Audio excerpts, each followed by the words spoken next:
6 दिनों से लगातार गिरने के बाद आज है नवंबर सीरीज की शुरुआत। क्या नई सीरीज कुछ राहत लाएगी या फिर रहेगा दबाव? दुनिया भर के बाजारों से ढेर सारे हैं संकेत, कुछ अच्छे तो कुछ कमजोर। आइए, स्वागत है आप सबका शेयर बाजार लाइव में। नमस्कार, मैं हूं अनिल सिंघवी। और नमस्कार, मैं हूं दीपांशु भंडारी। तैयार हो जाइए नई सीरीज के लिए। पिछली सीरीज में तो काफी भारी पिटाई हो गई, स्पेशली लास्ट फ्यू डेज में। इस नई सीरीज में क्या कुछ एक्शन रह सकता है और आपको क्या करना है इसमें, यही जानेंगे अनिल जी के साथ। मॉर्निंग सर, आज तो खैर गुड मॉर्निंग बोल सकते हैं। हाँ, नई सीरीज की शुरुआत में कम से कम इतना तो कुछ तो अच्छा सोच के शुरुआत करनी चाहिए। तो गुड मॉर्निंग तो है ही दीप, इसमें कोई डाउट नहीं। संकेत भी आज ढेर सारे हैं, ज्यादातर ग्लोबल मार्केट से और कुछ हमरे अपने भी। अमेरिकी बाजारों में फिर से गिरावट का दौर दिखाया। 250 अंक का डाउ और 225 अंक नैस्डैक टूटा है। उम्मीद से कहीं ज्यादा रही कमजोरी। नैस्डैक में तो लग रहा था कमजोरी रहेगी, लेकिन फिर भी डाउ भी 250 पॉइंट गया है। लेकिन एक थोड़ी राहत की खबर, अच्छी तो नहीं बोल सकता, थोड़ी राहत की खबर है। कच्चा तेल $88 के आसपास फिर से आया है। बॉन्ड यील्ड भी हल्की सी नरम होती हुई दिखी है, थोड़ी सी कमजोर हुई है। अब आइए नतीजों के लिहाज से आज बड़ा दिन है। निफ्टी की 7 कंपनियां, जिसमें रिलायंस, मारुति जैसे दिग्गज तो है ही, लेकिन वायदा कारोबार की भी लंबी लिस्ट है। आज नतीजों के लिहाज से बेहद बिजी दिन है आपके लिए। भरपूर रहेगा एक्शन आज के सेशन में। वायदा कारोबार की 9 कंपनियां, निफ्टी की 7 कंपनियां, 16 कंपनियां नतीजे। इसका मतलब ये समझ लीजिए आज तो बिजी हैं ही आप, सोमवार सुबह भी बहुत बिजी रहेंगे। बहुत सारे नतीजे बाजार बंद होने के बाद आएंगे। इनके अलावा ढेर सारे और लोकल फैक्टर्स है जिनका हम विस्तार से करेंगे विश्लेषण। बहुत कुछ हुआ है और बहुत कुछ होने की तैयारी में है दीप। एब्सोल्युटली, बहुत कुछ हुआ है, होने की तैयारी में है। नई सीरीज की कर रहे हैं शुरुआत। आई थिंक थोड़ा नई सीरीज पर ही बात करते हैं और जो पिछली सीरीज है उसका भी एक रिकैप ले लेते हैं। जरा समझाएं सर, एक तो नई सीरीज के लिए आपका क्या व्यू बन रहा है सेटअप के हिसाब से, दूसरा क्या व्यू आपका बन रहा है जो रीसेंट सेल ऑफ है। एक बार पहले मैं रीसेंट सेल ऑफ आपसे थोड़ा समझना चाहूंगा, क्योंकि कल आप 19,000 के नीचे बंद हुए हैं। सीरीज के लोएस्ट पॉइंट पर, महीने के लोएस्ट पॉइंट पर, 4-5 महीने के लोएस्ट पॉइंट पर आप आते हुए दिख रहे हैं। डेज लो के आसपास बंद हुए। ये इतनी जो इंटेंसिटी आई है सेल ऑफ की, स्पेशली पिछले 6 दिनों की, जब हमने करीब 5% खोया है, ये क्या चल रहा है? दीप देखिए, सिंपल सी चीज़ है कि सीरीज का अंत था और इस सीरीज में आप सोचिए सिर्फ 17 अक्टूबर, यानी कि यहाँ से मुश्किल से आप 10 दिन पहले और 5-6-7 ट्रेडिंग सेशन पहले आपने इस रनअप का हाई बनाया। 19,849 का हाई था और 19,811 पर निफ्टी बंद हुआ। ठीक है, उस दिन के बाद लगातार 6 दिनों से आप नीचे बंद होते दिख रहे हैं। दिक्कत इस बार के फॉल में यही थी। पहली, एक हमारे यहाँ से फॉल की शुरुआत हुई, ग्लोबल मार्केट्स ने भी सहारा नहीं दिया, इनफैक्ट वहाँ से भी शुरुआत होती दिखी। दूसरा, इस बार की गिरावट पहली बार ऐसी थी कि लगातार होती गई और एक भी दिन, न तो दिन के दौरान न अदरवाइज कोई साइजेबल रिकवरी देखने को मिली। तीसरी चीज़, जो गिरावट हुई वो मिड कैप और स्मॉल कैप शेयरों में भी फैलती हुई दिखी और बढ़ती हुई नजर आई। तो ये इन सब चीज़ों के लिए शायद बाजार मेंटली प्रिपेयर्ड नहीं था कि इस तरह का एक्शन भी एक साथ हो सकता है, कि सारी एक साथ चीज़ें आए। और क्यों नहीं था उसका भी कारण है। हो सकता था इस गिरावट के लिहाज से बाजार थोड़ा सा संभले, डरे या पहले से सावधान रहे। लेकिन हुआ क्या, ये जो ओवर कॉन्फिडेंस था वो आया इजराइल और हमास की वजह से। जिस दिन इजराइल और हमास का तनाव आया, आपको पता वीकेंड था, ऐसा लग रहा था कि पता नहीं क्या हो जाएगा, सोमवार को जब बाजार खुलेंगे बड़ा ये सब कांड हो जाएगा वो सब। लेकिन उसके विपरीत हुआ कुछ नहीं और अमेरिका तो उस दिन रात को ऊपर जाकर बंद हो गया। और अगले 3-4 ट्रेडिंग सेशन तक भारतीय बाजारों ने और अमेरिकी बाजारों ने आराम से रेजिलियंस दिखाई। हम 19,700 के नीचे, 20,700, हाँ 19,700 के नीचे नहीं जा रहे थे। 19,700, 850 की रेंज में 4-5 दिन बार बार ऊपर जा रहे हैं। अमेरिका गिरने से मना कर, तो वो एक कॉन्फिडेंस आ गया कि यार ये इजराइल हमारे से हम गिरेंगे नहीं। करेक्ट। तब कच्चा तेल 95-96 पे था, तब भी हमारे बाजार नहीं घट रहे थे। तो हुआ ये कि एक कॉन्फिडेंस ये आ गया कि ये खबर बचा चुके हैं।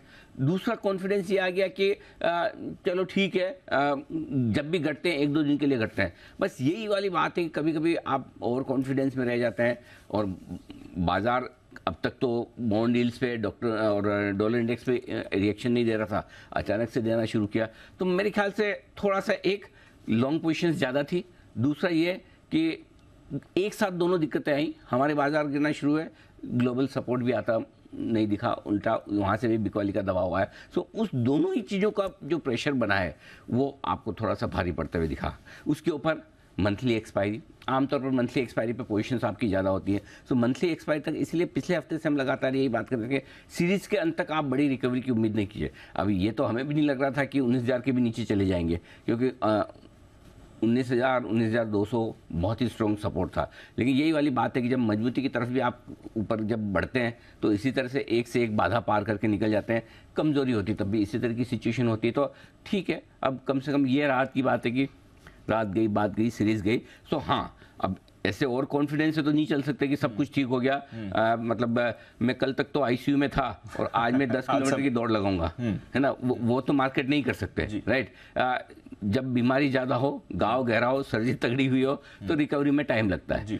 तो ये बीच बीच में चलता रहेगा। लेकिन ओवरऑल ये कह सकते हैं कि बहुत ज़्यादा पैनिक वाली जो सिचुएशन थी वो इस सीरीज के समाप्ति के साथ खत्म तो जरूर हुई है। घट सकते हैं, बिल्कुल घट सकते हैं, नीचे जा सकते हैं, बिल्कुल जा सकते हैं। लेकिन पैनिक वाली सिचुएशन से हम शायद अब थोड़ा सा उतना डर के, उतना मर के एकदम ऐसा बिल्कुल जो स्क्रीन देखने में आपको एकदम ऐसा लगे ना, वो वाली सिचुएशन शायद नहीं देखने को मिले। मुझे नई सीरीज पे भी बात करनी है, बट क्योंकि आपने कुछ कहा कि ये ग्लोबल फैक्टर्स एक दो इंटरलिंक्ड हैं, ऐसा नहीं है कि सिर्फ हमारे बाजार गिर रहे हैं। हम खैर 5% गिरे हैं 6 दिनों में, but Nasdaq Anil ji correction territory में आ गया है, बिल्कुल टॉप से 12%। S&P आने की तैयारी में है, 0.25% नीचे, थोड़ा 1-2 और गिर गया आज, तो वो भी करेक्शन में जाएगा। तो ग्लोबली थोड़ा सेल ऑफ और ज्यादा होते हुए दिख रहा है, ऐसा नहीं हमारे दीप। ये बात समझने और जानने की बहुत जरूरत है हमारे इन्वेस्टर्स को। अगर उन्हें ये लगता है कि अचानक से हमारे बाजारों में क्या हो गया, तो आप अकेले नहीं है गिरने वाले। आपके साथ गिरने में पूरा कंट्रीब्यूशन और आपसे ज्यादा कंट्रीब्यूशन अमेरिकी बाजारों से है। नैस्डैक जिसे आप बैंक निफ्टी के साथ कंपेयर कर सकते हैं इन टर्म्स ऑफ वॉलेटिलिटी, है ना, 12% घट चुका है। S&P लगभग 10% के आसपास। तो टॉप से गिरे, हम कितने गिरे? 20,200 से 18,800। हम तो मुश्किल से 6% घटे, राइट। तो हम तो उतने भी नहीं घटे जितना इनफैक्ट देखा जाए तो अमेरिका के बाजार घटे हैं। और हमारे तो शायद अगर एक्सपायरी का प्रेशर नहीं होता तो शायद हम थोड़े कम भी घटते हैं। सो आई थिंक हम ग्लोबल मार्केट का हिस्सा है। हमें क्या देखना है? हमें ये देखना है कि क्या हम बाकी बाजारों के मुकाबले में कम घट रहे हैं क्या, और जब बढ़ रहे हैं तो क्या बेहतर बढ़ रहे हैं, राइट। और जब तक वो आउट परफॉर्मेंस इंडियन मार्केट की है तब तक बहुत कंप्लेन नहीं करनी चाहिए। और रहा सवाल ये कि ठीक है, पिछले 5-6 महीनों से mid cap small cap share में एक तरफा जो पैसे बन रहे थे, तो उससे थोड़ा वो एक फील आ जाती है कि नहीं हम तो घट ही नहीं सकते। वो थोड़ी सी कॉम्प्लिसेंसी, एरोगेंस मार्केट की कम हुई है। सो आई थिंक पूरे ग्लोबल मार्केट्स में हाल यही है, हमारे अकेले का नहीं है। कुछ इंटरेस्टिंग फैक्टर्स कल के हैं अमेरिकी बाजारों के। वैसे 250 पॉइंट अगर आप देखेंगे क्यों घटा है डाउ, नेस्डेक का तो समझ में आता है कि आईटी नंबर्स की वजह से नेस्डेक तो गया। और नेस्डेक का तो फ्यूचर कल शाम को 3:30 बजे भी आपको दिखाई रहा था, 150 पॉइंट करीबन कमजोर था, तो उसका तो 225 पॉइंट घटना बनता है। फिर डाउ में ऐसा क्या हो गया? तो कल पहली बार तो नहीं कहूंगा, इस हफ्ते में दूसरी बार ऐसा हुआ कि डाउ अपने कारणों से गिरा है, न कि इकोनॉमिक डेटा से। ये बहुत इंपॉर्टेंट चीज है। डाउ के घटने की वजह वहां के कुछ कमजोर नतीजे रहे कंपनी के, उसकी वजह से घटा है। जबकि इकोनॉमिक डेटा अगर आप कल के देखेंगे तो वो खराब नहीं है अमेरिका के। कैसे? पहले जीडीपी के नंबर्स बहुत स्ट्रॉन्ग जीडीपी नंबर्स आए अमेरिका में, मतलब जीडीपी ग्रोथ 5% की तरफ बढ़ती दिखे 2 साल में सबसे तेज रफ्तार से, मतलब सरप्राइजिंग है ये, बिल्कुल इतनी बढ़िया जीडीपी ग्रोथ। उसके अलावा कोर कंजम्पशन के डेटा घटकर आए। अब कोर कंजम्पशन के डेटा ये कि ये सीधे इन्फ्लेशन पर, वहां की महंगाई पर असर डालते हैं। तो एक तरफ आपकी ग्रोथ मजबूत है, दूसरी तरफ महंगाई के लिहाज से आपका जो डेटा आया है वो नीचे आया, वो एक पॉजिटिव है। और शायद यही वजह कि थोड़े से बॉन्ड यील्ड्स कल हल्के होते दिखे, 20 बेसिस पॉइंट कुछ थोड़े कम हुए। सो आई थिंक वो नंबर्स अगर आप देखेंगे तो नंबर्स किसी भी लिहाज से बुरे नहीं है। तो अमेरिका के इकोनॉमिक डेटा ठीक है। तीसरा डेटा जो हमारे काम का है, कच्चा तेल 90 से वापस 88 आया। ठीक है, $2-3 में आजकल फर्क नहीं पड़ता, बट फिर भी एक 90 के ऊपर है, एक 90 के नीचे है, साइकोलॉजिकली थोड़ा फर्क पड़ता है। सो आई थिंक वैसे देखा जाए तो अमेरिका के डेटा बिल्कुल भी किसी भी लिहाज से खराब नहीं है। अब फॉर एग्जाम्पल, अब आप मंडे सुबह आए, मारुति, रिलायंस और 2-3 जो भी दिग्गज वो नंबर ही खराब दिखे और डाउ आपको 200-250 ऊपर दिखे, तो आप क्या करेंगे? नंबर्स पे तो रिएक्ट करना ही पड़ेगा ना। तो ये अगर आपके हेवी वेट्स नंबर्स पे रिएक्ट कर रहे हैं, ना चले तो आप भले ही अच्छे संकेतों से जाए। सेम सिचुएशन डाउ के साथ हुई है। बाकी चीजें अच्छी थी, लेकिन स्टॉक्स के जो नंबर थे वो थोड़े कमजोर थे, रिजल्ट जो कमजोर थे, उस वजह से अमेरिका कमजोर हो रहा। आज जो अभी आपको डाउ फ्यूचर्स इतने मजबूती के साथ दिख रहे हैं, ये इसी वजह से दिख रहे हैं कि पोस्ट मार्केट के रिजल्ट्स का रिएक्शन आपको डाउ में, नेस्डेक में आता हुआ दिख रहा है। और यही वजह कि आज पैनिक वाली सिचुएशन नजर नहीं आ रही। अब पैनिक थोड़ा कम दिख रहा है। हाँ, मतलब पैनिक नहीं है, मतलब मजबूत इतना होना, ये तो अपनी वो, अब देखो कोई ऐसा तो है नहीं कि मतलब ये वो ऐसा दमंग टाइप वाली मूवी में जिसमें सोनू सूद सलमान खान के पेट में जोर से घूंसा मारे, ऐसे जोर से ब्लड निकले और उसके बाद भी 10 सेकंड में खड़े होकर सलमान खान वापस से पीटना ही शुरू कर दे। तो हमारा मार्केट ऐसा सलमान खान तो है नहीं, राइट। और यहाँ रिटेक होते नहीं है, एक बार शॉट आ गया जो आ गया। सो आई थिंक मुझे लगता है कि थोड़ा टाइम लगेगा हमारे मार्केट को सुधरने में, संभलने में, लेकिन सिंपल सी चीज़ है, पैनिक से आप बाहर निकल रहे हैं, ये ध्यान में रखिए। चलिए, पैनिक से बाहर निकल रहे हैं, ये अच्छी बात है। तो ग्लोबली भी थोड़ा पैनिक कम हो रहा है, हमारे लिए भी थोड़ा पैनिक कम हो रहा है। नई सीरीज की भी शुरुआत है, इस सीरीज में कुछ खास, दिवाली भी बस आने की तैयारी में है सर, थोड़ा बताइए क्या कुछ रह सकता है इस सीरीज के बारे में। कुछ इंटरेस्टिंग चीज़ें बताना चाहता हूँ। पहली और सबसे इंपॉर्टेंट चीज़ इस सीरीज के लिए जो आपको ध्यान में रखनी है, सिर्फ और सिर्फ एक नंबर पे फोकस करिए, वो है 11 नंबर। 11 1 लिफाफा लेवल 11 नंबर। 11वां महीना, इसलिए 11वां महीना है और एफआईएस की इंडेक्स लॉन्ग पोजीशन 11% के साथ रोल ओवर हुई है और ये पिछले कई सीरीज की सबसे लोएस्ट पोजीशन पे है। मैं इसके दम पर यह उम्मीद कर रहा हूं कि इस सीरीज में एफआईएस की इंडेक्स में लॉन्ग पोजीशन में बढ़ोतरी होगी और क्यों होगी उसके मैं कारण मैं आपको बताता हूं। इसके पहले की 2 सीरीज में आपको बताता हूं, अक्टूबर 2022 और अप्रैल 2023। पहले अप्रैल 2023 में जाइए। अप्रैल 2023 एफआईएस ने नई सीरीज की शुरुआत, अप्रैल सीरीज की शुरुआत इंडेक्स लॉन्ग पोजीशन पे की थी 9% पे। कितनी? 9%। और उस सीरीज में निफ्टी बढ़ा 857 पॉइंट और बैंक निफ्टी बढ़ा 3127 पॉइंट। यस सर, ठीक है। यस। इसके बाद अक्टूबर 2022 में आइए, इंडेक्स लॉन्ग पोजीशन थी 13% एफआईएस की। उस सीरीज में निफ्टी बढ़ा 919 पॉइंट और बैंक निफ्टी बढ़ा 3650 पॉइंट। तो आप 9 और 13 के बीच का निकाल दीजिए 11 है ना, वहां पर आप है, वहां पे है। सो ये डेटा, एक डेटा और देना चाहता हूं, भले इतना मजबूत नहीं है लेकिन फिर भी काम का है। मार्च 2023 वाली इस महीने वहां एफआईएस की इंडेक्स लॉन्ग पोजीशन हमने 19% के साथ की थी। तब निफ्टी आपका 430 पॉइंट घटा था, बैंक निफ्टी सिर्फ 90 पॉइंट। सो इसका मतलब क्या है, घटने के लिए आपके पास जगह बहुत कम है, बढ़ने के लिए स्कोप है नवंबर सीरीज, जिस लेवल के इंडेक्स लॉन्ग पोजीशन पे आप जा रहे हैं। ये सबसे बड़ा इस सीरीज का एक ही नंबर है, 11 नंबर। याद रखिएगा 11 नंबर। सुहाग पिक्चर देखी आपने? कौन सी? अमिताभ बच्चन शशि कपूर की। नहीं। अच्छा, उसमें 6 नंबर और 9 नंबर का बड़ा महत्व। अच्छा, देखिएगा। मैं देखूंगा, ऐड कर लूंगा। तो जैसे वो 9 नंबर का इंपॉर्टेंस, अमिताभ की चप्पल का नंबर 9 होता है। अच्छा। तो वैसे यहाँ 11 नंबर उससे आपको याद रहेगा पूरी सीरीज, क्योंकि नवंबर में तक याद रखवाना है ना नंबर। याद रखने के लिए कोई तो एक लॉजिक चाहिए ना। तो 11 नंबर आप याद रखिए। 11% की लॉन्ग पोजीशन पे हम जा रहे हैं, जो बहुत अंडरवेट है इस सीरीज के लिहाज से। और इस लिहाज से एफआईएस के लिए बेचने की जगह कम है। हाँ, स्टॉक्स बेच सकते हैं, ऑफकोर्स बेच सकते हैं, लेकिन इंडेक्स में आपके लिए उस लिहाज से रिस्क थोड़ी कम हो जाती है। सबसे इंपॉर्टेंट नंबर इस सीरीज का यही है। इस लिहाज से नई सीरीज की शुरुआत आप बेहद हल्की पोजीशन के साथ कर रहे हैं एफआईएस की पोजीशन का। निफ्टी में 18,500 18,650 इस सीरीज के लिए इंपॉर्टेंट सपोर्ट के तौर पर काम करेगा। और जो ये मैं आपका आगे डेटा बताऊँ, हिस्टोरिकली नवंबर की सीरीज आमतौर पर न्यूट्रल रहती है। ओके। न बड़ी तेजी होती है न बड़ी मंदी होती है। अब कैसे वो समझिए, पिछले 10 सीरीज में, नवंबर वाली सीरीज में 10 में से 5 नवंबर पॉजिटिव और 5 नवंबर नेगेटिव है निफ्टी पे।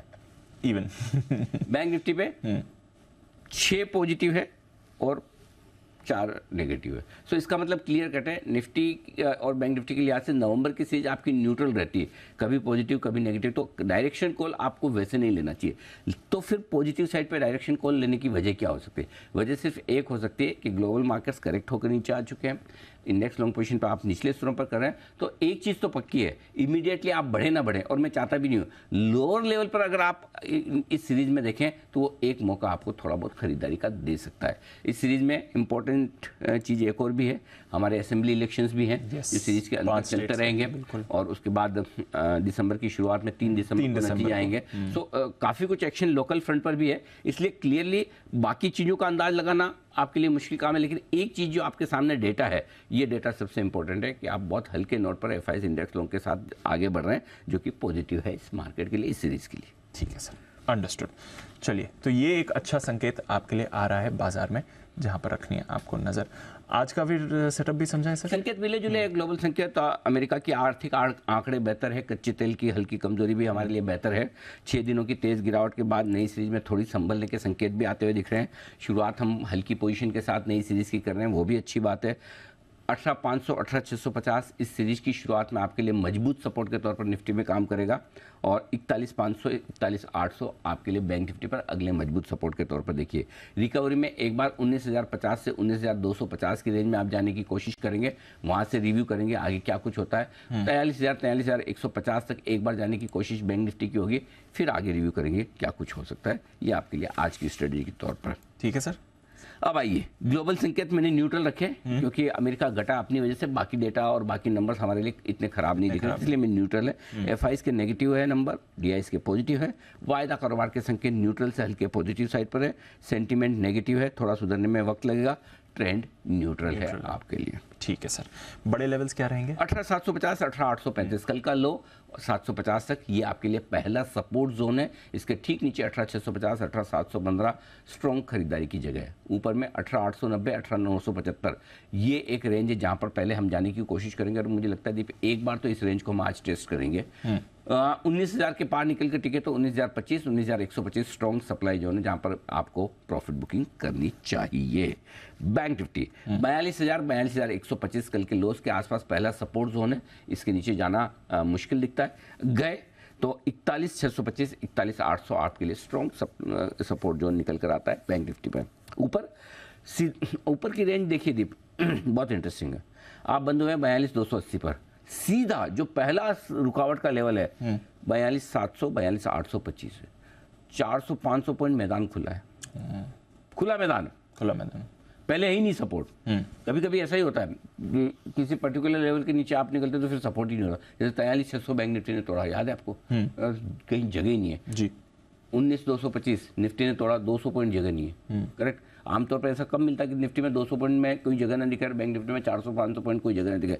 सेम सिचुएशन आज ऊपर की तरफ बैंक निफ्टी में बने। सीधा जो रुकावट का लेवल निकल कर आ रहा है 42,700 42,825 पहला है, उसके बाद 42,950 से 43,150 आपके लिए बिकवाली की जगह बनेगी। तो बड़े लेवल्स बड़े मूव्स की वजह से आपको आते दिख रहे हैं। Got it sir. चलिए देखते हैं आज भी अगर कुछ बड़े लेवल्स टेस्ट होते हैं कि नहीं। वैसे एफआईएस की लॉन्ग पोजीशन बोल रही थी, थोड़ा पुट कॉल बड़ी एक्सपायरी थी कुछ, बिल्कुल हल्के नोट पे। अब आपको स्टॉप लॉस दे दूं जी। कल के लोस के थोड़ा सा नीचे 18,800 पर इंट्राडे क्लोजिंग स्टॉप लॉस लगाकर चले आप निफ्टी पर, और बैंक निफ्टी पर इंट्राडे क्लोजिंग 42,000 के आसपास लगाकर चले। ये स्टॉप लॉस क्लियर कट है, वेल डिफाइंड है, इसके साथ आप कोई छेड़छाड़ नहीं करेंगे, कसम खा लीजिए यही लगाएंगे, नहीं करेंगे। हाँ 5-15 पॉइंट का अलाउड तो है, थोड़ा हाँ वो अलाउड है, मतलब लेकिन वो स्टॉप लॉस जो आप लगाएं बिल्कुल परफेक्ट तरीके से लगाएं। लगा दिया। शॉर्ट साइड पे अगर हैं तो स्टॉप लॉस थोड़े से दूर आ रहे हैं। इंट्राडे 19,050 है, क्लोजिंग 19,125 है। जिसको चाहे छोटा लगाना चाहे लगा सकते हैं, आपको अलाउ है, या अलाउड है। बैंक निफ्टी 42,850 के पहले कोई ढंग ढंग का स्टॉप लॉस नहीं। अगर आपको छोटा लगाना है 42,500 का लगा सकते हैं, मेरी तरफ से छूट है। शॉर्ट साइड पे स्टॉप लॉस आप अपना हिसाब से छोटा कर सकते हैं, बड़ा नहीं करना, छोटा कर सकते हैं, बड़ा नहीं करना। और निफ्टी में बड़ा नहीं करना, जो है वही रखना। क्लियर? ठीक है। आइए नई पोजीशन खरीदना है। निफ्टी खरीदने के लिए जो बेस्ट रेंज है दीप, अगर मिले मौका तो 18,715 18,815 इस रेंज में मिले। 835 तक भी सोच सकते हैं, जो कल के लोज है वहां पर खरीदें आप। नीचे का स्टॉप लॉस 18,600 का होगा, और नहीं तो खुलते भी खरीदे तो कोई इशू नहीं। अगर फ्लैट खुलता है तो मेरे ख्याल से तो तब भी खरीदने का मौका है, तो आज हल्की फुल्की खरीदारी की जा सकती है। ऊपर में 18,850 890 दो छोटे टारगेट है। 18,975 19,025 दो मीडियम टारगेट है। 19,075 से 19,125 तक जाने की संभावना आज और सोमवार के बीच में निफ्टी के लिए बनती। तो आप ज़्यादा गैप से न खुले, यहाँ खरीद सकते हैं। दो टुकड़ों में आप आराम से खरीदारी कर लीजिए। ठीक है। बेचना चाहते हैं जो लोग बेचना चाहते हैं 19,000 के पहले तो सोचे भी ना बेचने का। जितना 19,125 के आसपास बेचेंगे, अगर आप मुझे पूछेंगे तो मैं 19,075 19,125 की रेंज में ही बेचना चाहता हूँ, उसके पहले नहीं। फिर भी जिसको बेचना बहुत एग्रेसिव और उस समय का मूड माहौल देखकर आप 19,000 के आसपास मन बना सकते हैं कि अगर डाउ फ्यूचर या आपके जो 100-125 कम रह जाए या उस समय देख के। बट 19,100 के आसपास जितना बेचेंगे उतना आपका रिस्क रिवॉर्ड रेशियो बेहतर होगा। 19,200 का स्टॉप लॉस है। टारगेट जो बनेंगे दीप 18,900 18,860 दो छोटे टारगेट हैं। 18,835 ये तीन तो विजिबल टारगेट है। इनके नीचे के टारगेट आएंगे नहीं आएंगे पता नहीं। 18,815 755 और 715 तक के बड़े टारगेट है, अगर आपका बेचने का बहुत मन करे तो। ठीक है। Bank Nifty. और आज बाय द वे चारों जो स्ट्रेटेजी दी है वो एग्रेसिव ट्रेडर्स के लिए ही दी है, क्योंकि आज पुरानी सीरीज और 6 दिनों की गिरावट के बाद अब जब हम शुरुआत करेंगे तो आज मार्केट में दोनों तरफ के मुंह ज़्यादातर पॉजिटिव साइड पे बड़ा आने की उम्मीद बन सकती है। तो आपको फॉलो करना है, और एक बार बड़ा गैप बन जाए तो काफ़ी फंसे हुए लोग हैं जो पोजीशन रोल ओवर कर पाए, उनको निकलना भी है। सो मतलब पहले उछाल में थोड़ी प्रॉफिट बुकिंग भी आ सकती है। सो वोलेटाइल रह सकते हैं मार्केट, इसलिए स्ट्रिक्ट स्टॉप लॉस और एग्रेसिव ट्रेडर्स के लिए स्ट्रेटेजी है। निफ्टी बैंक निफ्टी 41,800 42,000 अगर ये रेंज आती तो खरीदना चाहिए, और बहुत एग्रेसिव है तो 42,000 के स्टॉप लॉस के साथ खरीदना है, जो मैं 9:08 पे आपको बताऊंगा। स्टॉप लॉस आपका होगा 41,700 का, बिल्कुल छोटा सा 100 पॉइंट नीचे का। टारगेट जो बनेंगे 42,100 और 42,275, दो छोटे टारगेट हैं। यहाँ पे भी देखिए टारगेट बड़े बड़े और दूर दूर के आ रहे हैं। 42,275 के बाद सीधा 42,500, 42,700, 42,750 और 42,825 ये टारगेट हैं जिनके लिए बैंक निफ्टी में करनी है खरीदारी। अब आइए जो लोग बेचना चाहते हैं, अगर आपको बेचने का मनी है और एग्रेसिव ट्रेडर हैं तो 42,700 से 42,850 के रेंज में दो जगह आप बेचिए। स्टॉप लॉस आपका दूर का है 43,050 का, लगा सके तो ही बेचिए, नहीं तो मत बेचिए। 42,500, 42,375 दो छोटे टारगेट, 42,275, 42,125 दो मीडियम टारगेट, 42,000 और 41,800 फाइनल टारगेट के लिए करनी है बिकवाली। ओके, ये है आपके लिए सारे इंपॉर्टेंट लेवल्स। सिर्फ अग्रेसिव ट्रेडर्स के लिए बाय सेल स्ट्रैटेजी है, जैसा अनिल जी ने कहा नई सीरीज है, बहुत सारे एक्शन के बाद नई सीरीज की ये जो शुरुआत है, थोड़ा एक बार संभाल के पोजीशन देखकर ही आप अपना ट्रेड लें। बैन में कुछ स्टॉक नहीं है नई सीरीज के दिन। आरबीएल और डेल्टा जो आखिरी दिन बैन में थे, दोनों अब बैन से बाहर है। कुछ और डेटा, वैसे तो आप कहते हैं फंड्स का डेटा देखने की जरूरत नहीं है। इंपॉर्टेंट लेवल्स भी सर कुछ not at all, not worth discussing. FIIs के और लोकल फंड्स के डेटा आपको बड़े दिख रहे हैं। 7,700 करोड़ के एफआईज ने बेची है, 6,700 करोड़ के स्टॉक बेचे हैं। एक्सपायरी का भी इम्पैक्ट है, और अच्छा है, बेच दिया तो बेच दिया। रोज तो 7,000 करोड़ के स्टॉक्स, फ्यूचर्स और स्टॉक्स नहीं बेचेंगे। तो एक तरह से आप ये सोचो कि वो कई बार कहते हैं बला टली, मतलब ये कि जितना बेचना था चलो एक्सपायरी के दिन आ गया, अब बड़े नंबर्स आपको शायद कम देखने को मिले। चलिए अच्छा है, कम वोलेटिलिटी हो, बेहतर है। ओके, बट एक्शन आपको स्टॉक्स में भरपूर रहने वाला है। आइए स्टॉक्स की भी बात करते हैं। बात पहले अनिल जी से लेते हैं उनका आज का result review.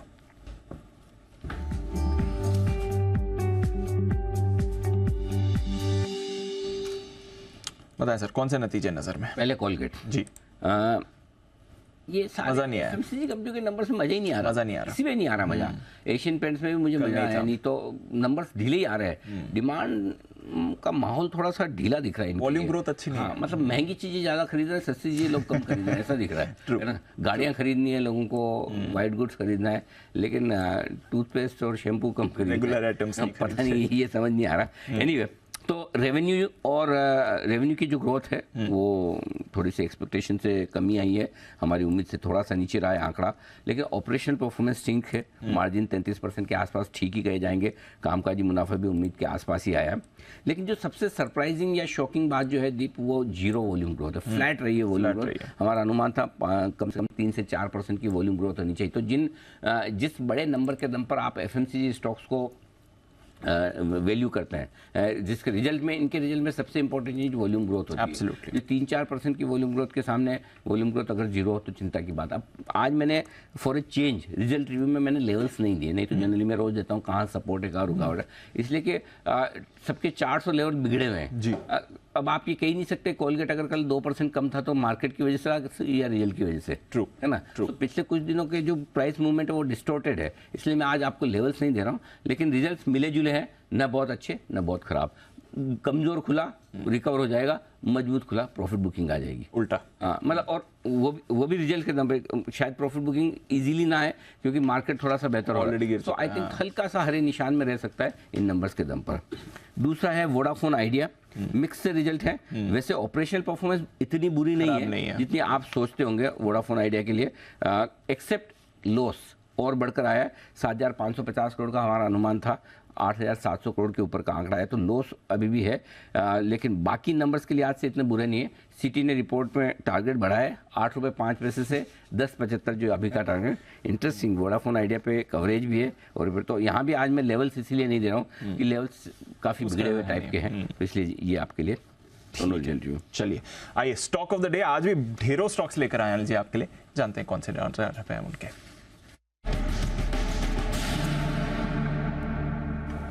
Yes sir. Result season में तो आपके पास ढेरों स्टॉक्स रहेंगे, मेरे को कोई टेंशन वाली बात नहीं, क्योंकि एक रिजल्ट और उसके रिजल्ट्स के बाद कौन कॉल रिपोर्ट्स, उससे बहुत सारे आइडियाज हैं। मुझे डर इस बात का कि जब रिजल्ट सीजन खत्म हो जाएगा तब कौन से स्टॉक ढूंढेंगे। सो आज 2 स्टॉक ऐसे हैं जिनके रिजल्ट आने के बावजूद कॉल्स हैं। अच्छा। हाँ, और ऑलरेडी ऐसे जो अब आए हैं। हाँ। तो पहला श्रीराम फाइनेंस कल बाजार के दौरान ही आगे 3:15 बजे के आसपास रिजल्ट आ गए, लेकिन उसके बावजूद मेरी स्ट्रॉन्ग बाय रिकमेंडेशन आज श्रीराम फाइनेंस। अच्छा। उसका रीजन बताता हूँ। स्टॉप लॉस पहले लिख लीजिए 1760, इसी महीने के फ्यूचर्स के बता रहा हूँ मैं, नवंबर के 1820, 1835 और 1850 3 टारगेट के लिए। रिजल्ट बहुत शानदार है, बाजार बंद होते होते आए, ज्यादातर डिटेल्स आपकी बाजार बंद होने के बाद आई थी। मार्केट का रिएक्शन ज्यादा कुछ हुआ नहीं, स्टॉक नीचे ही बंद हुआ था 1.5%। ऑपरेशनल परफॉर्मेंस शानदार है, हर एक पैरामीटर बहुत जबरदस्त परफॉर्मेंस आई है दीप। मुझे लगता है कि स्टॉक ये आज रिजल्ट्स के दम पर कुछ बढ़िया कमाल करना चाहिए। ब्रोकरेज रिपोर्ट्स भी ज़्यादातर जो आई है सबके अपग्रेड्स आए। सबसे बड़ी चीज़ है कि कौन कॉल की जो हाईलाइट्स है बहुत स्ट्रॉन्ग है। AUM ग्रोथ का गाइडेंस उन्होंने 15% से बढ़ाकर 18 से 20% किया है। ठीक है, क्रेडिट कॉस्ट बोल रहे हम बढ़ने नहीं देंगे। तीसरा बोल रहे कि जो निम्स के टारगेट हैं 8.5% के अगले उन्होंने पहले रखे थे, अब बोल रहे हम 8.5 से 9% करेंगे। मतलब इससे बढ़िया आप सुन नहीं सकते। श्रीराम फाइनेंस ने जो गाइडेंस दिया, ये आज स्टॉक कमाल कर दे तो बड़ी बात नहीं। तो मैं तो नंबर्स देखने के बाद दिल खुश हो गया एकदम, और कौन कॉल सुनने के बाद और ज़्यादा। तो ये आज दमदार प्रदर्शन। एक और स्टॉक जो कल मेरा स्टॉक ऑफ द डे था और पूरे बाजार में कल एक ही मर्द था, एक नहीं होल्ड किया बस, axis bank. Axis bank Nifty तो छोड़िए, वायदा कारोबार में एक ही शेयर था पूरे दिन भर जो हरे निशान में रहा, एक भी बार लाल में गया नहीं। एब्सोल्युटली। आज फिर से मुझे लगता है कि बाजार के बदले और बेहतर मूड के साथ फॉलो अप बाइंग आनी चाहिए। अगर थोड़ा सा नीचे मिले 8-10 रुपया तो और ऐड कीजिए। स्टॉप लॉस थोड़ा सा दूर का दे रहा हूँ, चौंकिएगा मत, कल के लोस पे 950 पे रखिए। 978, 985, 995 रुपए यहाँ पर खरीदारी करने की राय। एक चीज़ बताना चाहता हूँ दीप, अभी बहुत सारी चर्चाएं चल रही है mid cap versus large cap. जिनको फ्रेश पैसा लगाना है सब बोल रहे हैं लार्ज कैप्स में लगाओ, लार्ज कैप्स में लगाओ, लार्ज कैप्स में लगाओ। अच्छी बातें लगाओ, लेकिन कहाँ? तो लार्ज कैप में अगर आपको कोई एक स्टॉक लगाना है पैसा और स्पेशली बैंक में, तो एक्सिस और ICICI बैंक, ये 2 बैंक होने चाहिए आपके रडार पे जहां आप लार्ज कैप्स में पैसा लगाना चाहते हैं। तो जो नंबर्स आए दोनों के बेहद शानदार है, ये आपके लिए एक्सिस बैंक। तो 2 ऐसे स्टॉक्स हैं जिनके रिजल्ट ऑलरेडी आने के बाद भी मैं आज डिस्काउंट होने के बाद सबको मानने के बाद भी मैं फॉलो बैंक पे दे रहा हूँ। Got it sir. चलिए 2 अब रिजल्ट वाले बताइए। डिक्सन अच्छे लगे, बड़े लंबे समय बाद बढ़िया नंबर्स दिए इन्होंने, मजा आया। नंबर्स देख के अच्छा लगा। बढ़िया परफॉर्मेंस है दीप। उम्मीद से बेटर रिजल्ट्स आते दिखे हर एक पैरामीटर पर, कोई नंबर्स में कमी नहीं है। मुझे लगता है कि स्टॉक अच्छी तेजी दिखाना चाहिए और यहाँ पर स्टॉक में आप स्टॉप लॉस लगाएं 5350 का, और टारगेट आपके लिए जो बनेंगे 5450, 5495, 5525, ये 3 टारगेट के लिए डिक्सन में आपको खरीदारी करनी चाहिए। ज़्यादातर सेगमेंट्स में अच्छा कामकाज दिख रहा है और थोड़ा सा बेहतर होता हुआ दिख रहा है, तो मुझे लगता है ये स्टॉक भी थोड़ा कमाल कर सकता है। एक कैश मार्केट का स्टॉक भी आज लिया है। आपने देखा होगा पाइप वाली कंपनियों के नंबर्स बहुत ही मजबूत आते दिख रहे हैं। एक वीनस पाइप, इस स्टॉक के रिजल्ट बहुत ही दमदार, बहुत तगड़े नजर आ रहे हैं। यहाँ पर खरीदारी करने की राय है। 1275 का स्टॉप लॉस होगा, 1305, 1330, 1340 3 टारगेट के लिए। हाईएस्ट एवर कंपनी ने क्वार्टरली रेवेन्यू दर्ज किया है। ऑपरेशनल परफॉर्मेंस EBITDA 2.5 गुना, 2.25 गुना, मार्जिन 12 से 18%, प्रॉफिट 10 करोड़ से 20 करोड़, हर एक पैरामीटर पर दमदार परफॉर्मेंस आई है। मुझे लगता है स्टॉक थोड़ा और यहाँ से अच्छा कमाल कर सकता है। तो 2 कैश के स्टॉक्स हैं, दो रिजल्ट बेस्ड स्टॉक्स हैं, 2 व्यू बेस्ड स्टॉक्स हैं जहाँ पर आपको स्टॉक ऑफ द डे के तौर पर खरीदारी करने की राय। Got it sir. तो चलिए डिक्सन टेक और वीनस पाइप से यहाँ पर रिजल्ट रिलेटेड, और श्रीराम फाइनेंस और एक्सिस बैंक यहाँ पर रखी नजर, और पोजिशनल बेसिस पर भी एक्सिस ICICI अनिल जी को है पसंद। और भी नतीजों की बात करते हैं और साथ ही आज की ब्रोकरेज रिपोर्ट्स भी। अरमान, नुपुर और आशीष हैं तैयार। अरमान, करिए शुरुआत ट्रिगर्स और खबरों के साथ। जी गुड मॉर्निंग। आज भी कई सारे नतीजे हैं, जिसमें सबसे पहले बात करें निफ्टी में, आपको बजाज फिनसर्व, सिप्ला, डॉक्टर रेड्डीज के नतीजे आते हुए दिखेंगे। Maruti Suzuki, SBI life, BPCL, Reliance industries जैसे दिग्गज हैं, उनके नतीजे आते हुए दिखेंगे। F&O में भी कई सारे स्टॉक्स हैं, M&M financial services, city union bank, Indian hotel, SBI cards, GMR airports और कई सारे नाम हैं जहां पर आपको नतीजे आते हुए दिखेंगे। कैश में भी कुछ स्टॉक्स हैं जिसमें उज्जीवन स्मॉल फाइनेंस बैंक या फिर पिरामल फार्मा, रूट मोबाइल जैसी कंपनियां हैं, लेटेंट व्यू, जिनके नतीजे आते हुए दिखेंगे। अमर राजा बैटरीज, इनका नाम आज बदल कर Amara Raja energy and mobility जो है वो हो जाएगा। MSCI वेटेज इंक्रीज है कोफोर्ज और IDFC फर्स्ट बैंक में, जो इफेक्टिव हो जाएगा। 50% का IPO एंकर लॉक इन खत्म होगा, जिसमें मनोज वैभव जेम्स एंड ज्वेलर्स हैं और उसी के साथ साथ JSW इंफ्रा है, और कई सारे स्टॉक्स में एक्स डेट्स हैं, जिसमें LTI माइंट्री इंटरिम डिविडेंड 20 का, L&T technology services interim dividend 17 का, ICICI Lombard general insurance interim dividend 5 का, ICICI सिक्योरिटीज 12 का, और टालब्रस ऑटोमोटिव कंपोनेंट्स में स्टॉक स्प्लिट है, जिसमें ₹10 to ₹2 का, और अंत में BCL इंडस्ट्रीज जहां पे स्टॉक स्प्लिट ₹5, ₹10 to ₹1 का। ओके, ये है आपके लिए आज के ट्रिगर्स। नुपुर, मॉर्निंग बताएं कौन सी और नतीजों पर करना है आज फोकस? बिल्कुल, मैक्स इंडिया पे आज आपको फोकस करना है। कमजोर नतीजा आते हुए देखिए, कंपनी की आय देखे तो 15% से गिर कर आती हुई नजर आई है। कामकाजी लेवल पे 4.5 करोड़ का लॉस है, और नेट लेवल पे भी आप देखेंगे तो लॉस 2 करोड़ से बढ़ के 5 करोड़ होते हुए दिखा है। और गो कैपिटल के नतीजे काफ़ी स्ट्रॉन्ग है। NII में करीबन 41% की आपको ग्रोथ दिखी है। मुनाफा भी देखे तो 5.5 गुना से इस क्वार्टर में बढ़कर आते हुए नजर आया। ग्रॉस NPA नेट NPA देखे तो यहाँ पे थोड़ा आपको नेट NPA स्टेबल है, और ग्रॉस NPA थोड़ा सा बढ़कर आते हुए देखिए। AUM में देखे तो 12% की ग्रोथ आपको नजर आएगी। साथ ही साथ डिसबर्समेंट भी देखें तो 34% की ग्रोथ YOY बेसिस पे दिखा रहा है। क्विक हिल टेक्नोलॉजीज यहाँ पे जो परफॉर्मेंस है वो आपको कमज़ोर नज़र आ रही है। कंपनी की आय 23% से घटकर आती हुई दिखी है। कामकाजी लेवल पे 60% से ज़्यादा की गिरावट आपको दिख रही है। मार्जिन 28% से घट के 13% के रह गए, और मुनाफा भी देखें तो 40% की गिरावट यहाँ पर भी दिखा रहा है।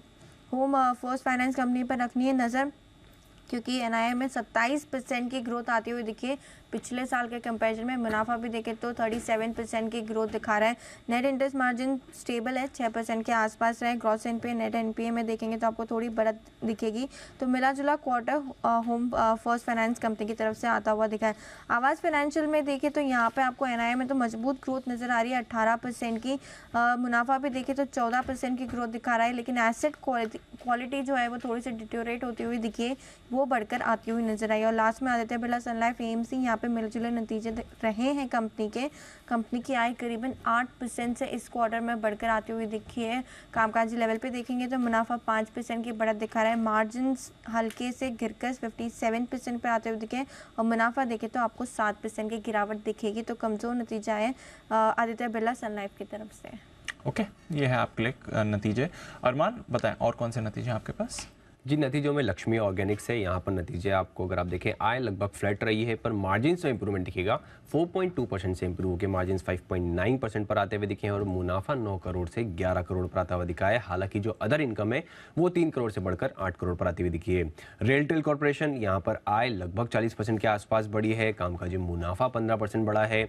मार्जिन अगर आप देखेंगे तो कम होकर आते हुए दिखे हैं, लगभग 23.3% से कम होकर 19.1% पर आते हुए दिखे, और मुनाफे में 24% के आसपास का आपको उछाल दिखेगा। IPO अपडेट्स में ब्लू जेट हेल्थ केयर यहाँ पर, जिसका डे 3 है आज लास्ट दिन है, जिसमें QIB का हिस्सा लगभग 9% के आसपास ही बढ़ा है। ओवरऑल टोटल हिस्सा जो है 1.3 टाइम्स बढ़ता हुआ दिखा है। रिटेल का हिस्सा 1.4 टाइम्स है, और NII का लगभग 2.9 टाइम्स के आसपास जो है बढ़ता हुआ दिखा है। खबरों में सन फार्मा पर आपको ध्यान रखना है, क्योंकि जो टेरो फार्मा है उनके नतीजे आए हैं सितंबर क्वार्टर के। आय लगभग 13.5% बढ़कर आई है। आप एडजस्टेड EBITDA कामकाजी मुनाफे की बात करें तो वो लगभग 91 टाइम्स जो है वहाँ पर बढ़कर 91 टाइम्स होता हुआ दिखा है। मार्जिन्स वो भी अच्छे खासे इंप्रूव होकर आए, 0.15% से इंप्रूव होकर 12.4% पर आते हुए दिखे हैं। कर्नाटका बैंक, यहाँ पर अगर आप बात करें तो कर्नाटका बैंक 800 करोड़ वैल्यू के शेयर अलॉट करेगा। प्रेफरेंशियल बेसिस पर जो है शेयर्स का अलॉटमेंट किया जाएगा, जिसमें आप HDFC life, Bajaj alliance life को अलॉट जो है ये करा जाएगा। लेमन ट्री होटल, अंत में यहाँ पर कंपनी ने 50 रूम होटल के लिए विशाखापट्टनम आंध्र प्रदेश में लाइसेंसिंग करार किया है, और होटल का ऑपरेशन FY 26 में शुरू होने वाला है, और ये कंपनी की जो सब्सिडरी है वो ऑपरेट करेगी। ओके, ये है आपके लिए कई सारे नंबर्स और खबरें। नुपुर, फाइनल सेट ऑफ खबरें भी बताइए। बिल्कुल, बल्क एंड ब्लॉक डील का अपडेट बता देती हूँ। इंडिया बुल्स हाउसिंग फाइनेंस में नजर रखनी है। कैप्री ग्लोबल, कल भी यहाँ पे अपडेट आया था, आज फिर से यहाँ पे आधे % से हिस्सेदारी बेची है। 25 लाख शेयर्स बेचे 151 के भाव पे, और जो डील साइज है वो करीबन 38 करोड़ रुपए के आसपास के। और लास्ट में जिंदाल स्टेनलेस, जहाँ पे सेलर जो है हाइप्लस फंड 17 लाख शेयर्स बेचे, 0.2% से अपनी हिस्सेदारी घटाई है। 459 रुपीज़ के पर ये ट्रांजैक्शन हुआ है। 78 करोड़ की जो वैल्यू है इस डील की, जहाँ पे बायर्स बता देती हूँ, JSP ओवरसीज जो प्रमोटर है उन्होंने अपनी हिस्सेदारी बढ़ा ली है, 17 लाख शेयर्स खरीद लिए। जो पहले हिस्सेदारी 11.01% थी वो अब बढ़ के 11.21%। तो प्रमोटर की तरफ से खरीदारी है जिंदाल स्टेनलेस पर। ओके, ये है आपके लिए सारे का सारा खबरों का एक्शन। आज कई सारे स्टॉक्स पर रिएक्शन आएगा, कुछ दमदार ब्रोकरेज रिपोर्ट भी हैं, उन पर भी करते हैं फोकस। FIR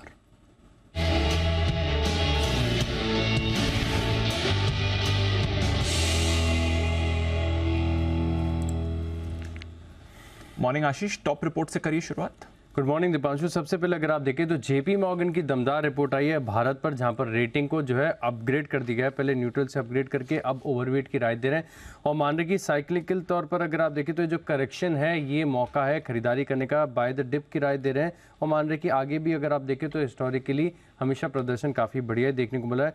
बॉन्ड मार्केट काफ़ी डीप है तो इसका एक फ़ायदा यहाँ पर देखने को मिल सकता है वैल्यूएशन के लिहाज से। दूसरी इमर्जिंग मार्केट से अगर आप कंपेयर करके देखें तो भारत अच्छा लग रहा है। इसी के चलते सन फार्मा, बैंक ऑफ बड़ौदा और हिंदुस्तान यूनिलीवर, ये 3 स्टॉक ऐसे हैं जिन्होंने अपने मॉडल पोर्टफोलियो में हाईलाइट किए हैं, तो इन स्टॉक्स के ऊपर भी आपको इम्पैक्ट देखने को मिलेगा। इसके अलावा रिजल्ट के साथ शुरुआत कर लेता हूं एशियन पेंट्स की। तो यहाँ पर CLSA की तरफ से रिड्यूस की रेटिंग आई है, 3000 रुपये का टारगेट दिया है। JP मॉर्गन न्यूट्रल की रेटिंग दे रहे हैं, लेकिन जो लक्ष्य 3500 से घटाकर 3305 किया है। गोल्डमैन सैक्स सिमिलरली अगर आप देखें तो 3500 से घटाकर 3300 रुपये का टारगेट दिया है और सिटी ने बिकवाली की राय को बरकरार रखा है और जो लक्ष्य 2550 से बढ़ाकर 2570 कर दिया है। 2960 रुपये का भाव चल रहा है।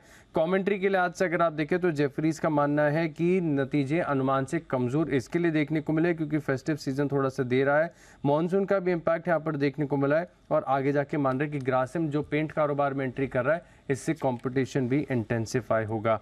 सन फार्मा, टैरो के रिजल्ट आए, मैक्वायरी की तरफ से रिपोर्ट आई है, न्यूट्रल की रेटिंग को बरकरार रखा है। 1275 के टारगेट के लिए 1104 रुपये का भाव चल रहा है। ये मान रहे कि रेवेन्यू का आंकड़ा जो है इनके अनुमान के मुताबिक है, लेकिन जो कामकाजी प्रदर्शन और मुनाफे का आंकड़ा है वो करीब 9 से 13% इनके अनुमान से कमजोर देखने को मिला है। PNB मार्केट आज में रिजल्ट आ गए थे कल, CLSA की तरफ से रिपोर्ट आई है, आउट परफॉर्म की रेटिंग को बरकरार रखा है। जो टारगेट प्राइस है इसमें अच्छी खासी बढ़ोतरी की है, 64 से बढ़ाकर 80 रुपये कर दिया है। JP मॉर्गन ओवरवेट की रेटिंग को बरकरार रखें, 72 रुपये से लक्ष्य को बढ़ाकर 85 कर दिया है। लेकिन सिटी लंबे समय से बेरिश है, अभी भी बिकवाली के राय दे रहे, लेकिन टारगेट प्राइस थोड़ा सा एडजस्ट किया है, 46 से बढ़ाकर 51 रुपये का कर दिया है। हालांकि मॉर्गन स्टैनली मान रहे कि जो मुनाफे का आंकड़ा है वो स्टाफ कॉस्ट एलिवेटेड होने के आंकड़ों के चलते यहाँ पर इनके अनुमान से कमजोर देखने को मिला है। लेकिन सिटी मान रहे कि जो प्री प्रोविजनिंग ऑपरेटिंग प्रॉफिट यानी बैंक का जो कामकाजी मुनाफा है इनके अनुमान से 17% बेहतर देखने को मिला है। श्रीराम फाइनेंस, यहाँ पर आज आपको बढ़िया एक्शन देखने को मिलेगा क्योंकि जेफरीज की तरफ से अच्छी रिपोर्ट है, खरीदारी की राय के साथ लक्ष्य 2200 से सीधे बढ़ाकर 2300 रुपये कर दिया है और HSBC भी अगर आप देखें तो 2260 से लक्ष्य बढ़ाकर 2300 कर रहे हैं, भाव चल रहा है 1798 1800 रुपये के करीब का। कमेंट्री काफ़ी अच्छी है, मान रहे कि लोन ग्रोथ काफ़ी अच्छी है और मार्जिन्स और असेट क्वालिटी के लिहाज से भी देखें तो इस क्वार्टर के दौरान सरप्राइज देखने को मिला है। स्ट्रॉन्ग परफॉर्मेंस मान रहे हैं HSBC, खरीदारी की राय दे रहे हैं, 2300 रुपये का इन्होंने टारगेट दिया है। ओके, ये है आपके लिए कुछ बड़ी रिपोर्ट्स। और कौन सी रिपोर्ट्स हैं आशीष? पांचों ढेर सारी रिपोर्ट्स हैं आज। ACC यहाँ पर फोकस रखना होगा, रिपोर्ट आई है, जेफरीज की तरफ से खरीदारी की राय को बरकरार रखा है, 2325 रुपये का टारगेट दिया। सिटी भी खरीदारी की राय दे रहे हैं और जो लक्ष्य है इन्होंने 2350 रुपये से बढ़ाकर 2450 रुपये कर दिया है। डिक्सन टेक्नोलॉजीज, यहाँ पर नतीजे अच्छे आए, CLSA की तरफ से कमेंट्री है कि नतीजा अनुमान से बेहतर है, आउट परफॉर्म की रेटिंग को बरकरार रखा है, 5675 रुपये का टारगेट दिया है। वहीं जेफरीज होल्ड की रेटिंग दे रहे हैं और लक्ष्य 5050 से बढ़ाकर 5330 कर दिया, 5341 रुपये का भाव चल रहा है। कोलगेट पामोलिव, कोलपाल यहाँ पर नजर रखिएगा, JP मॉर्गन न्यूट्रल की रेटिंग को बरकरार रखे हुए, लक्ष्य 2040 से बढ़ाकर 2135 रुपये कर दिया है। गोल्डमैन सैक्स बिकवाली की राय दे रहे हैं, लक्ष्य 1700 से एडजस्ट करके 1750, 2034 रुपये का भाव चल रहा है। नतीजों के लिहाज से अगर आप देखें तो सभी मान रहे कि वॉल्यूम ग्रोथ काफ़ी निराशाजनक, लेकिन ऑपरेटिंग परफॉर्मेंस थोड़ा ठीक ठाक यहाँ पर देखने को मिला है। वोडाफोन आइडिया सरप्राइज है, सिटी की तरफ से न्यूट्रल की रेटिंग को बरकरार रखा गया है और जो लक्ष्य वो 8 रुपये 5 पैसे से बढ़ाकर सीधे 10 रुपये 75 पैसे कर दिया गया है, लेकिन भाव ही अगर आप देखें तो फिलहाल इसी के करीब चल रहा है। आवास फाइनेंस, जेफरीज खरीदारी की राय दे रहे 1950 रुपये का टारगेट दिया है। होम फर्स्ट फाइनेंस पर मॉर्गन स्टैनली ने ओवरवेट की रेटिंग को बरकरार रखा है 1050 के टारगेट के लिए। और अंत में कुछ फार्मा स्टॉक्स हैं जो रडार पर रहने चाहिए। JP मॉर्गन की तरफ से एक और दमदार रिपोर्ट आई है जहां पर कुछ स्टॉक्स पर कवरेज की शुरुआत की गई है। ये मान रहे कि ग्लोबली अगर आप देखें तो भारत फार्मा मार्केट के लिए काफ़ी ज़्यादा अट्रैक्टिव है, ग्रोथ यहाँ पर काफ़ी अच्छी है, मार्जिन काफ़ी अच्छे हैं और इन स्टॉक्स के अंदर जो मैं आपको बताऊंगा रिस्क एंड रिवॉर्ड भी काफ़ी बढ़िया है। पहला नाम आता है एबिट इंडिया का, जहाँ पर ओवरवेट की रेटिंग के साथ कवरेज की शुरुआत की गई है, 25,650 रुपए के टारगेट के लिए।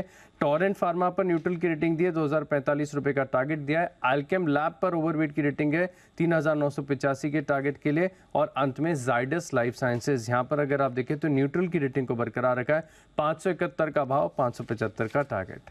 ओके, तो ढेर सारी रिपोर्ट है और इन रिपोर्ट्स पर दिखेगा एक्शन भी आपको भरपूर, और फॉर अ चेंज ज़्यादातर रिपोर्ट आज अच्छी आती हुई दिख रही हैं नतीजों के बाद। आइए, हमारे एक्सपर्ट भी आज अच्छे मूड में दिख रहे हैं। नई सीरीज की शुरुआत में बिगुल के साथ करते हैं स्वागत, और इस सीरीज की शुरुआत में आपको मिलेगी pick of the series.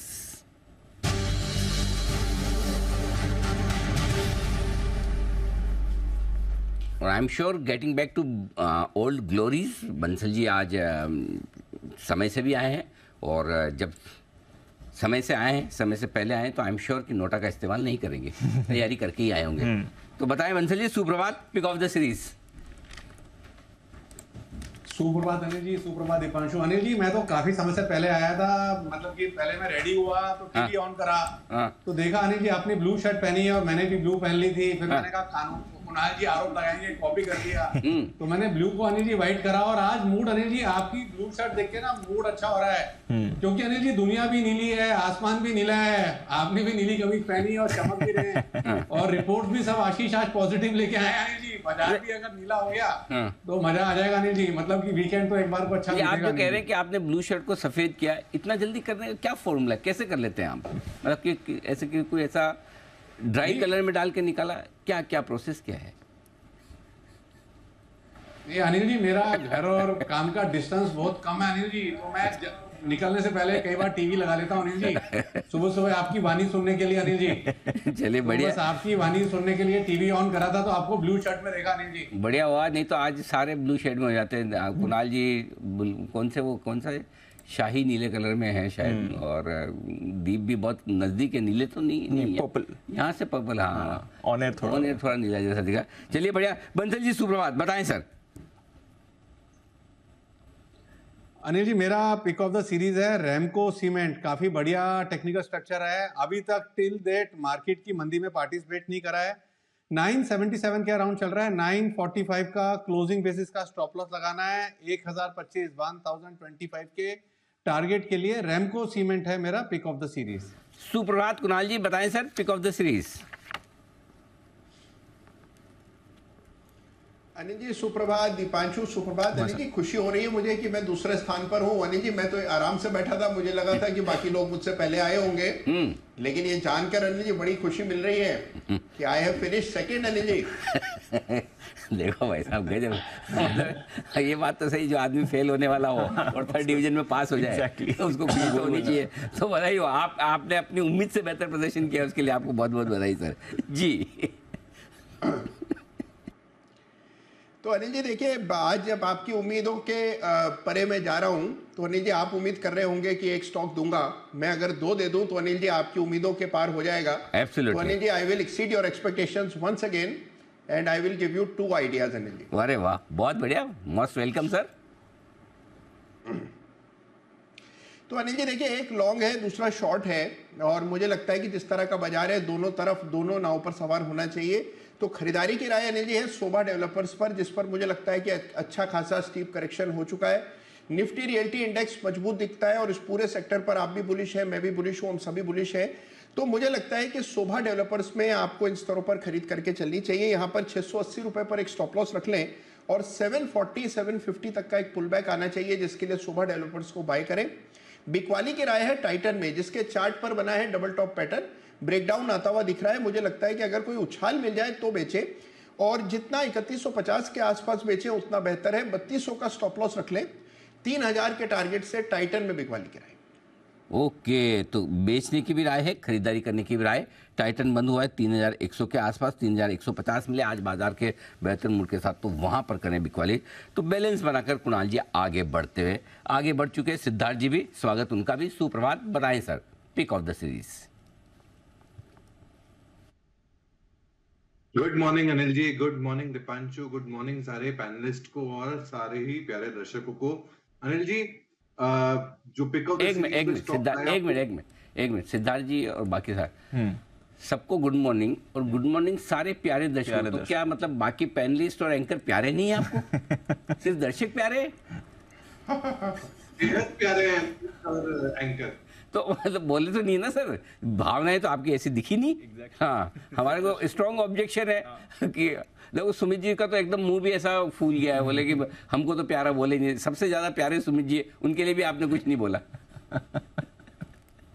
Anil जी शब्दों पे ना जाए, भावनाओं को समझो। ओके, चलिए भावनाएं आपकी अब तक हम पे पहुंच चुकी है और भावना सिद्धार्थ जी कह रहे हैं कि हाँ मेरी गलती तो हो गई, सबको प्यारा नहीं बोला, आगे से बोलूंगा। जी सिद्धार्थ जी, आपकी भावनाएं हम तक पहुंच चुकी है, बताएं सर अब pick of the series.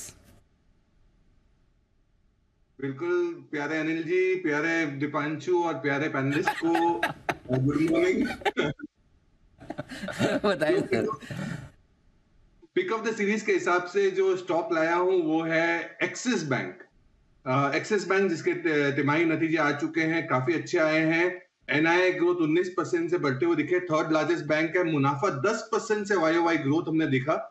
Target जो आपको रखना है 1025 का, शॉर्ट टर्म टारगेट रखना है 1025 का। पोजिशनल टारगेट आप रख सकते हैं 1185 का, 1185 का। डोमेस्टिक एडवांसेस करीबन 26% से ग्रो होते हुए दिखे हैं।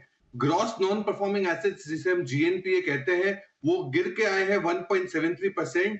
ओवरऑल पर्सपेक्टिव से रिटेल की जो लोन बुक है वो बहुत स्ट्रांग हो रही है। कंपनी फोकस रिटेल पे करना चाहती है और रूरल इंडिया में फोकस करना चाहती है। 1.2 मिलियन क्रेडिट कार्ड्स, मतलब 1 करोड़ 20 लाख क्रेडिट कार्ड्स की बिक्री की है इस क्वार्टर में और 17% का लोन ग्रोथ की उम्मीद है आने वाले दो सालों में। तो एक्सिस बैंक मुझे लगता है कि नतीजे अच्छे आए हैं। सिटी के एक्विजिशन के बाद काफी मजबूती मिली है इनको अपने बैलेंस शीट को। तो 1025 का शॉर्ट टर्म टारगेट और अगर पोजिशनल टारगेट दिखे तो 1185 का।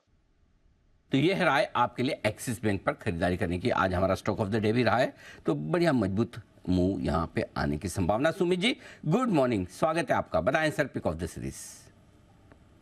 Good morning Anil ji, good morning Anil ji. Pick of the series में जो स्टॉक सिलेक्ट करना है वो है टीवीएस मोटर। टीवीएस मोटर एक तेजी के ट्रेंड के अंदर में है। तेजी के ट्रेंड में स्टॉक ने पिछले 4-5 दिनों के अंदर छोटा सा गिरावट दिखाया। गिरावट के बाद ये वापस से पुल बैक के संकेत दिखा रहा है, तो यहाँ से ये मूव ऊपर का पकड़ना चाहिए। 1575 के आसपास टीवीएस मोटर में खरीदारी करके चलने का सलाह रहेगा। नीचे में 1540, 1545 ये इसका इमीडिएट सपोर्ट स्टॉप लॉस बनेगा। तो 1545 के स्टॉप लॉस से टीवीएस मोटर में खरीदारी करें। ऊपर में जो टारगेट देखने को मिल सकते हैं 1625 ये इसका पहला टारगेट होगा, 1640 ये इसका दूसरा टारगेट होगा। तो खरीदारी करना है टीवीएस मोटर को 1545 के स्टॉप लॉस से, 1625 1640 के टारगेट से। और 2-3 दिन घूमने फिरने और मंदिरों के सारे दर्शन करने के बाद, भगवान का आशीर्वाद लेने के बाद आज सुमित जी ऑफिस में पहुंच चुके हैं। पूरे पीछे के माहौल से देख के ऐसे ही लग रहा है। तो अगर सुमित जी आज बाजार में तेजी होती तो उसकी क्रेडिट आपको जाएगी। हाँ। जो कुछ आपने 2-3 पिछले दिनों में मेहनत की है उसका असर आज दिखने की पूरी संभावना है। तो चलिए पालिया साहब का भी किया जाए स्वागत। सर गुड मॉर्निंग, बताएं pick of the series. Good morning Anil ji, good morning everyone. Pick of the series में स्टॉक हमें रियल एस्टेट स्पेस से ही पसंद आ रहा है और उसमें हमें लगता है डीएलएफ पे यहाँ पे फोकस करना चाहिए। स्टॉक में जरूर एक करेक्शन देखने को मिला, मार्केट के साथ ही स्टॉक में एक करेक्शन था, लेकिन स्टॉक ने 50 डे मूविंग एवरेज को ऑलमोस्ट होल्ड करके वहां से एक सपोर्ट बाइंग एक्शन बनते हुए दिख रहा है। हमें लगता है डीएलएफ का सेटअप ओवरऑल बुलिश ही है। ये करेक्शन जो है एक अपॉर्चुनिटी है बाय करने की, तो डीएलएफ पे हम यहाँ पे बाय करने की सलाह देंगे। अपसाइड के टारगेट सीरीज के पॉइंट ऑफ व्यू से हमें लगता है यहाँ पे 560 570 की तरफ आते हुए दिख सकते हैं। छोटे मोटे डिप में ऐड किया जा सकता है। स्टॉप लॉस रखेंगे करीब 500 रुपए के आसपास। तो डीएलएफ फ्यूचर बाय करने की सलाह है। अपसाइड के टारगेट 560 570 तक हमें लगता है आते हुए दिख सकते हैं। ओके, तो ये है आपके लिए डीएलएफ जहां पर आपको रखनी है नजर। देखते हैं कैसा एक्शन यहाँ पर आपको आते हुए दिख सकता है, मूव आएगा इस काउंटर पर। आइए कुछ और स्टॉक्स भी हैं जहाँ पर आपको करना है फोकस और आज एक्शन भी आते हुए दिख सकता है। कई सारे नतीजे आए हैं जहाँ पर आपको करना है फोकस, बट सन फार्मा यहाँ पर आपको रखनी है नज़र क्योंकि टारो के नंबर्स आए हैं और टारो के नंबर्स अच्छे आपको आते हुए दिखे, तो सन फार्मा भी उसकी वजह से एक बार रेडार पर रह सकता है। कल भी फार्मा पर थोड़ा फोकस था, हालांकि दोनों तरफ की मूव्स आ रही थी फार्मा शेयर्स में। बंसल जी सन फार्मा जरा देखें, बताएं इस चार्ट के लिए इंपॉर्टेंट लेवल्स क्या बनते हैं?